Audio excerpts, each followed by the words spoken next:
Hello right bags, it's Jade Plays Games. Welcome to the Access Show. Today on the Access Show we're taking a look at why FPS fans, why certain people really can't take the fact that Battle Royale is doing so well, why it's going to be here to stay, and why FPS fans just need to stop being so salty.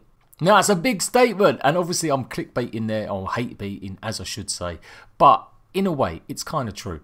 There is a huge backlash against Battle Royale. Every time I look up something, people are going, oh no, not another Battle Royale. And it's true, the hype around Battle Royale has gone mental. And it does mean we're oversaturated with news and information and videos, all just about your favourite Battle Royale games. Mainly Fortnite and Pubg. But I've got a few points to make, and I wanted to get clarified why I think Battle Royale is going to be here for a long time. So FPS players better get used to it being shoehorned into their favourite franchises, or they may just find they won't be enjoying their games as much. Now it started off with Battlegrounds, and we all know that's a huge phenomenon. But there has been lots of Battle Royale games before then. H1Z1 done it first, you had the Arma 2 mods as well. The history of Battle Royale has probably been covered quite enough. What I'm more interested in is the future, and where people keep saying that it's going to implode and that we're going to just see it become a fad and it will die off very quickly.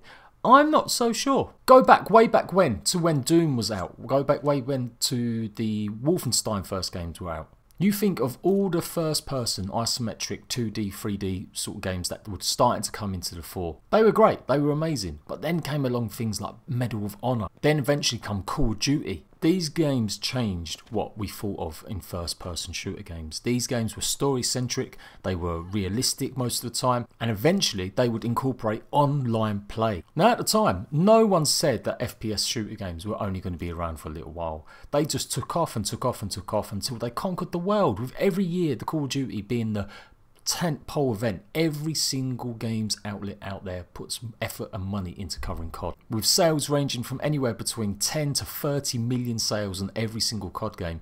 It is obviously one of the biggest franchises and one of the biggest genres in the world. FPS has been around longer than I can even really remember, but it is in real danger of being surpassed by Battle Royale, and I don't think it's going to be a fad. Now they can live harmlessly together, they can go side by side. I'm not saying you can only play one. And to be honest, I'm not really even saying that one is better. What I am saying is that some people just need to relax a little bit and just accept that Battle Royale games are going to be here to stay, and maybe they should give them more of a try. In the last year alone, Battlegrounds has sold nearly 30 million copies. In fact, it's sold more than that. That was the last data I received in February, or I saw how many lifetime sales it's had. You compare that to the latest Call of Duty, and the last one, World War II, has barely sold 13 million copies.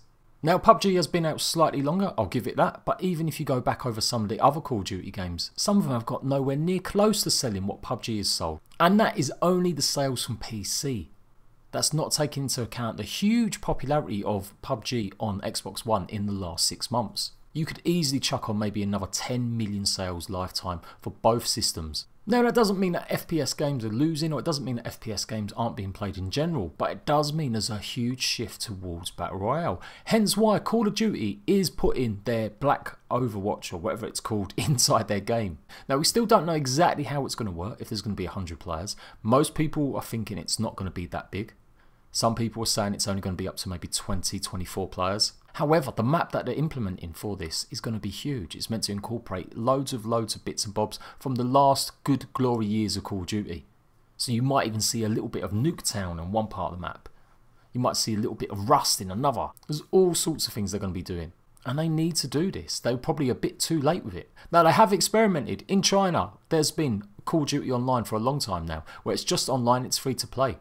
They have had a Battle Royale mode for a while. Now it hasn't had 100 players, but it has got that same mentality of you drop in, you pick up guns that you find lying around, and you kill players until one of you remains. There's shield boosts and stuff like that you could pick up, and it's very simplistic. I showed this off last year, and at the time I honestly thought they would be implementing that a lot sooner. There was even rumours they may be implementing it into the World War II game. Obviously that didn't transpire. I think that Battle Royale, with the way it is in the modern times, you don't necessarily want to be creating a World War II Battle Royale. Now if you hear me talking about COD a lot, COD is the tentpole, COD is the biggest boy going still. Battlefield is still good, it's still relevant, but it doesn't come nowhere near close to making the sales that COD does. But overall, across vast games, talking CSGO, talking Rainbow Six Siege, all these first-person shooter games are down on players and down on sales. There's no getting away from the fact that Battle Royale is here to stay. But why is Battle Royale there? It's not just a case of me saying it's good, I like that, I like surviving 100 players, that thrill, that excitement. That stuff is all pretty much self-explanatory when you start playing the game, and when you see other streamers playing it, you can get why they like it so much. There's definitely something that's to be said for having kill streaks in COD. You know, you get 30 kills and you only die once, or you get ultimate perk kill streaks, but it becomes just a little bit, I don't know, less memorable. I can only remember a couple times in Call of Duty World War 3 where I got amazing kill streaks and I had such a fantastic game. But I'll tell you what, I can remember loads of times in Battle Royale where I've just won through, had an amazing experience surviving, or had an encounter with a few people, and it was just great. What has driven the popularity in Battle Royale? They both have their pluses, they both have their negatives, and this video really isn't about what one's the best or what one does this better, but it is trying to understand why they're so popular, and it's driven by the kids. Now, don't get all salty, anyone that's watching this under the age of 12. We can blame Battle Royale's popularity on the casual gamer and the kids. No doubt about it, games like Fortnite are tailoring to kids' wants. Colourful, bright, easy to pick up, and then they're also tailoring to the casuals. Sure, you might not win a few rounds of a Battle Royale, but you'll enjoy it still because it's not so intense. There's not a billion perks to remember. You simply jump on the map, get used to the building system, and shoot things that appear before you. But it is the way that these publishers of these games are really focusing on making that casual gamer feel like they're doing something well or doing something. And then you've got Battlegrounds, which is hyper-realistic, based off a real intense, hardcore strategic shooter. It's got lots of elements that look very similar to games like Arma, where obviously the creator cut his teeth and learned how to make games. And so maybe that doesn't have necessarily the casual gamer or the kid, but what it does have is appeal, and it's appeal to a lot of people that would never pick up a realistic shooter game. They would never pick up a strategic game like that, because Battle Royale can be really strategic. It relies a lot on luck, of course, but getting really good at the game and developing strategies to win is really important. And so it's drawn people in with the hype, with the buzz. People are just playing Battlegrounds even if they're no good at it. And that's what Battle Royale does better than Call of Duty and does better than first person games. It's that interaction with streamers which has also made it huge. Running around a Call of Duty map, popping someone every 2 seconds, doesn't build much tension. The only tension you get is when you get to a certain point where you're going to unlock your helicopter, massive chain gun kill streak, and you're only 1 kill away, and that's where people may be really invested and going, oh right, okay.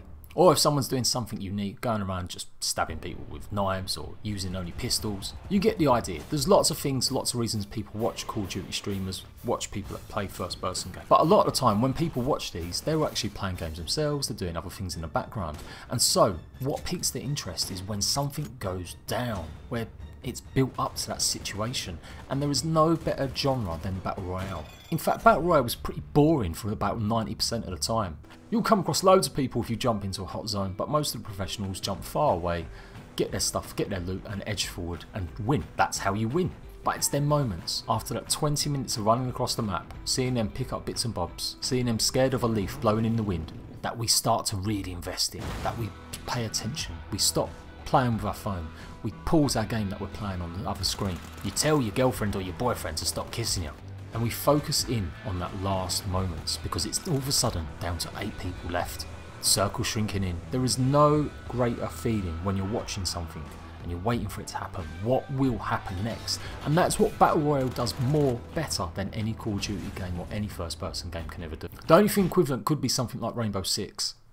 Rainbow Six Siege again is a different take on the first person genre, and that's why it's been so popular. It had a rocky start, and that was more down to just the company not having a very good game on their hands at the beginning. But they took it apart, remelded it with updates, and it was one of the biggest things going last year. But even that has started to lose its player base. With Ubisoft's head saying that they are going to be looking into Battle Royale genres because of the impact it's already had on Rainbow Six, you can bet there will be a Rainbow Six Battle Royale game one day. But it's that slow and deliberate methodical. It's that not running around shooting 30 people. That's what's drawn people more back to Battle Royale. People want more of a simpler time watching the game. They want more of a simpler time playing the game. And it all harkens back to stuff like Minecraft and the Hunger Games and the popularity even of their movies. Yes, Battle Royale is named after a Japanese movie. Good for you. You're a geek, you understand, you've watched it once, or you lie and you tell people you've watched it when you've only ever seen it in an IGN article. But for me, it was popularised by Minecraft. That Hunger Games was mad. It was amazing. People wanted to play that so much, even though it was so simplistic. Now you put really refined graphics, even Fortnite where it's colourful but it still looks good. You put good shooting mechanics behind these games and people are going to tune in. They want to see what happens. They want to know if a car's going to appear out of nowhere and a whole squad jumps out, yet you're on your own and you manage to kill all 4 of them. Tales of Battle Royale come forward much more easily than, oh yeah, I got a 20 kill streak. It's fatigue, it's overdone. First person games have been around so long, first person shooter genre, that we've just become a little bit immune to it. We've just become a little bit numb. There are no great tales anymore. There are no great stories from your gaming friends how they did in this match. And go ahead and tell me your stories. I'm being very generalistic, but this is the way I see it. This is why Battle Royale is so popular. So what do the first person shooter game people do? They really don't like Fortnite. I've got so many of my friends won't touch Fortnite at all. It's too cartoony, it's for kids. Then you've got other people that say, oh, I'm not touching Battlegrounds. It's got too many bugs, it's glitchy, it doesn't run very well. And all of them things may be true. The fact is that lots of these Battle Royale games have been made by smaller development teams. They've been made by indie teams because they see gaps in the market. They see what the big companies don't always see. Big companies will just milk the shit out of something as long as humanly possible. Then they'll just change it up slightly and say it's a brand new game when really it's half a tin of paint. But indie games companies, it's really look at what's going on. They really try and get something that's going to be unique and different because they have to be unique and different to succeed in a flooded market. So yes, lots of them games may be buggy, they may have lots of issues. The graphics may not even be that great on some of these games, but ultimately, that core gameplay experience, that moment to moment where you don't know what's going to happen next, that's what drives people towards these Battle Royale games. That's why they're so popular. Sitting there watching along, watching a streamer, seeing what's going to happen next is big business at the moment. Much more than it's ever been. Yes, I know there's plenty of optic and phase this and phase fuck that. Loads and loads of first person shooter teams and celebrities and YouTubers out there that have all done really well for themselves. But they all pretty much have transitioned to Battle Royale. Because the genre isn't dying, it just definitely needs a bit of a break. It needs some innovative stuff going on again. It needs to take a step back maybe to take 2 steps forward. Now at the moment these big developers are just simply putting in a Battle Royale mode in their gameplay or making it something like that. So technically a Battle Royale was meant to be 100 players fighting it out to the death. But of course all these games have team play in it or duos, so that dilutes what a Battle Royale is straight away. And to be honest, I don't really care if there's only 16 players or 100 players. To me, it's still a Battle Royale game. As long as you are victorious at the end of a match where there's lots of players in the map, that is a Battle Royale. First person players are just reluctant to get into this hype, some of them. The hardcore ones, they just do see it as an inferior product because of the way that they've been shoddily made sometimes. Because of the way that it's geared and marketed towards kids.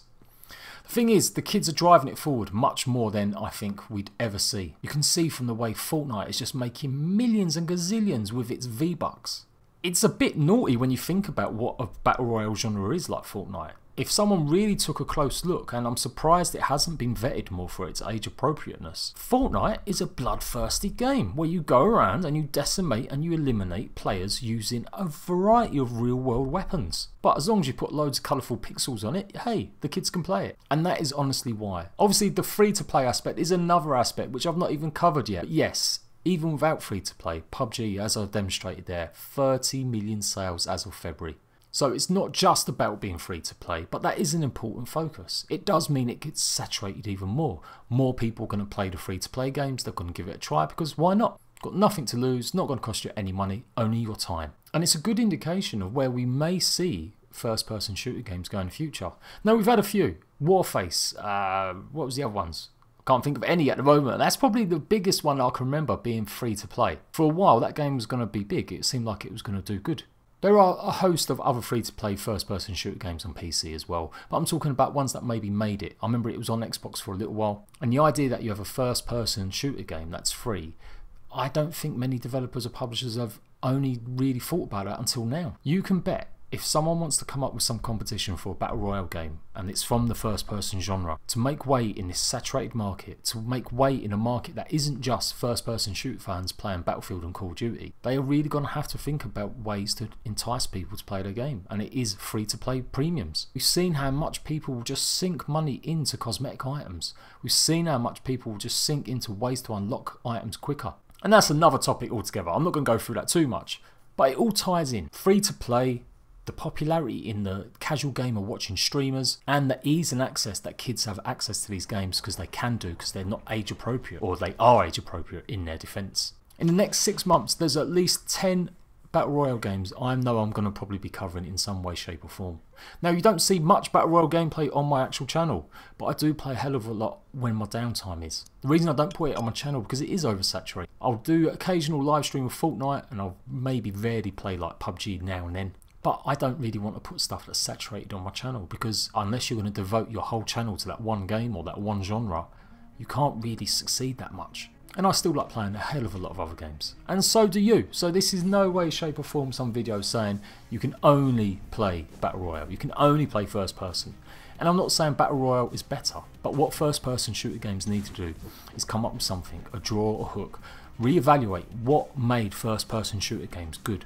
And to me, it was that feeling of godlikeness. And that godlikeness didn't just come from a bunch of kill streaks that were getting you kills when you weren't even watching. That come from skills, that come from practice, that come from you understanding the map, the players, understanding your weapons. That's why people get so excited about some of these remasters that are coming out, because they harken back to a time when it wasn't just a billion kill streaks. It wasn't jumping around using grappling hooks or speed boosts or jetpacks. The boots on the ground mentality doesn't really just mean boots on the ground. It means a more simpler game. It means something where you had to rely on skill much more. Now, some people will argue against that and say, well, you have to have more skill if you're using a jetpack, because unilaterally you can shoot players that are in the air and they're jumping around more and it's quicker. And it's true. Twitch reflexes are really important in first person shooter games. For me personally, I don't think it's a skillful plan Call of Duty, you know, Infinite War, whatever it was last year, as opposed to playing Call of Duty 2. When you haven't got supers and special abilities, you've just got a gun and you and 16 other players. That to me shows that you are a better skilled player when you come through that and you've got the most kills. Every game has their heyday. Every genre has their, time in the sun. Platformers were around for so many years, and then for a big long time we have not touched a platformer. But they've made a comeback, in thanks partly to remakes and also indie developed games again, who made games that are fresh. Now, I don't think we're necessarily going to see too many indie developers making fresh first person shooter games. There's a few that have been talked about, like Insurgency, but honestly it's going to be Battle Royale for a long time yet.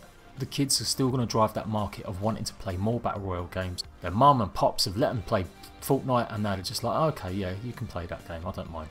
And then you've got the casuals that get lured in by streamers. They get lured in by watching everyone and talking about it. So even if they're not very good at the game, they still want to play these other Battle Royale games that kids can't play. Now, I'm not here just to lick arse of Battle Royales. There are definitely some things they need to do, and what I don't want, and what I've been saying for a few months now whenever I talk about Battle Royale, I want unique takes on the genre. For too long we had Call of Duty and Battlefield were kings of the first persons. Whenever another game come along to try do something different or to try knock that status quo, it just never succeeded. Titanfall made impact, but made a stupid decision to only release it on one system. Destiny's PvP is amazing, I always used to love that, but that game's been done to death now and ruined by the devs. And apart from Rainbow Six, can you really name me a franchise, an FPS franchise that has broken the mould? The same goes for Battle Royale. Other than Battlegrounds, other than Fortnite, what other Battle Royale games are there? Well, apparently we're just not getting enough of them. The PlayStation 4 H1Z1 has got 7 million players already. It's not even been a month. With Call of Duty bringing their version, Ubisoft working on something along them lines too, you can bet we're going to be seeing these a lot longer. Interestingly, Grand Theft Auto developers have stated, or publishers have stated, they're not that interested in it unless there's something really unique and different to do in the genre. So don't expect to see Grand Theft Battle Royale anytime soon. But certainly these Battle Royale games that are coming out now have to be different. And there's some really good ones like the Darwin Project, much smaller scale, doesn't have loads of guns and rifles and, live ammo. Much more of a Hunger Games eccentric game, and that has done pretty good for itself. The more that we innovate, the more that Battle Royale games look at the big two, Fortnite and PUBG, and say, right, what can we do that's popular but different? I think that's better for the gaming genre, I think that's better for everyone. There will come a point where we're all sick of Battle Royale for sure, but it's still just way too early. It's only because of the popularity in streaming and the way that we just follow streamers now more than we ever used to, that I think it's exploded, and why people do just get so sick of Battle Royale. So what is the conclusion of this video? Why have I made it? Is it just to talk about it? It's just to say, give it a chance. If you've not played a Battle Royale game yet, go and pick up PUBG, go and pick up Fortnite. You tell me what is most enjoyable about them games. Battle Royale is going to be here to stay, and as a viewer, as someone that consumes it, as someone that plays it, all we can do now is make sure that we vote in terms of popularity when we find a good game, and we don't necessarily just hype up the big two so that other games get forgotten about and we don't get innovation. Because when that happens, we get that same situation where it's just COD releasing the same shit every year. And there you go, I'm off. I'm going to go and try a brand new one, Fractured Lands, got it today. I'll let you guys know how I get on with it with a video. I'm Jade Plays Games. This has been an Access show taking a little analysis look at Battle Royale versus FPS games. If you agree, if you disagree, keep it clean, but put it in the comment section down below. Don't forget to press the notification bell. Make sure you got every notification from me on every single video coming out. And I will see you ratbags for another Access show very soon.